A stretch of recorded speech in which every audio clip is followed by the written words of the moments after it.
La résistance, la résilience du peuple malien remonte à la pénétration coloniale, particulièrement à Tombouctou. Alors tenez cette coïncidence. Des historiens nous apprennent que la bravoure des Touaregs a permis de mettre en déroute les 14 et 15 janvier 1894 les colons Bonnier, Aube et Joffre, tous des officiers et conquérants français voulant s'emparer de la ville de Tombouctou. On en sait plus avec Yaya Tandina dans ce grand format. Au cours de ses recherches sur Tombouctou, l'historien maroco-juif de nationalité française Jean Abitbol disait ceci. Tombouctou impressionne par 4 choses, je cite, le savoir du Sani Haja, le pouvoir des armes, la baraka des Kunta et l'influence touareg.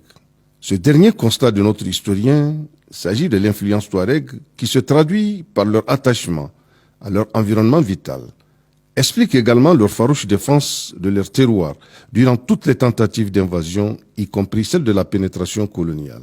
Ainsi, la ville de Tombouctou, qui fait l'objet et l'admiration de tous les conquérants, sera occupée 13 fois, y compris celle de 2012. Sur ce chapitre des luttes coloniales, il faut préciser que les Imouchag de Tombouctou furent exceptionnellement des vainqueurs avant de grossir le rang des martyrs. De Gorfouhoundou près de Direy, en passant par Takoubao sur la route de Gundam, Ouroumeira entre Tombouctou et Kabara, et enfin Toyo Farou. Par rapport à la résistance à la pénétration coloniale française, les Touaregs ont joué un très grand rôle. C'est une communauté qui n'a jamais accepté la colonisation française. Donc ils avaient factuellement 2 alliés, donc ils étaient avec les Kunta, ils étaient avec les Armas. Donc vous n'ignorez pas qu'à la pénétration française, Yehiel Kaya aussi s'y est opposé. Et devant le fait accompli, il s'est réfugié à Arawan. Donc il y a ça, c'est un fait. Mais il y a eu 2 événements marquants par rapport à la résistance touareg concernant Tombouctou. Il y a eu de Ignafunke jusqu'à l'Adra de Ziforas. Il y a eu beaucoup de résistance, beaucoup de combats, beaucoup de morts. Le bataille a été mené. En ce moment, c'était Mohamed Agawab, qui était le chef de la tribu. Et c'est lui qui a dirigé les opérations. Il est avec son frère Chaboun Akfandagamon, qui a été blessé au cours de ces batailles. Il y a une grande bataille qui s'est tenue ici à Tampumbao avec les Français. En particulier les colonels Bonnet avec ses troupes. Donc les Tungreg ont été alertés, ils sont venus, ils ont vraiment combattu. La bataille a commencé à 4 h du matin. Ça a été une large victoire de la tribu Tungreg. Quand Aube et Boiteux, ils ont atteint Kabara, le 14 décembre 1893, Boiteux est rentré seul à Tombouctou.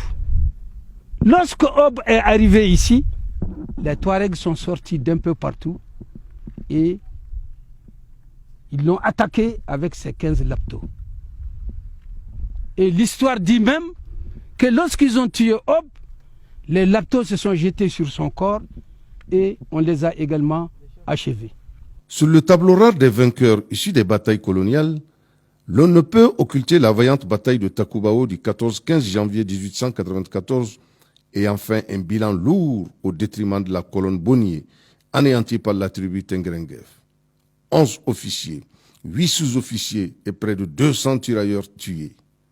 Jamais une telle défaite n'a été subie par les Français, non seulement au Soudan français, mais aussi dans toute l'Afrique. Grand désastre qu'on peut appeler la Bérésina de l'occupation touareg au Soudan français, c'est à Takoubao. Donc ils ont été surpris dans leur sommeil à 4 h 30 du matin, dans la nuit du 14 au 15 janvier, par on dit, selon les sources françaises, 1 millier de Touaregs. Donc sur des chevaux, sur des chameaux, ils sont venus avec des lances, avec des sabres, et les Français ont été surpris dans leur sommeil avec les tirailleurs, on appelle Spahi, qui étaient donc avec eux, et ils les ont massacrés. Avec une technique de guerre particulière, c'est qu'ils sont venus en lançant devant eux des animaux et en poussant des cris de guerre qui ont donc effrayé les Français dans un environnement qu'ils ne connaissaient pas. Cette souveraineté chèrement acquise au prix du sang de nos dévanciers est la preuve de l'engagement des plus hautes autorités de la transition à magnifier le mois de janvier et à commémorer la date historique du 14 du même mois, avec comme arme le sabre, le bouclier et enfin le cheval et le chameau pour la logistique.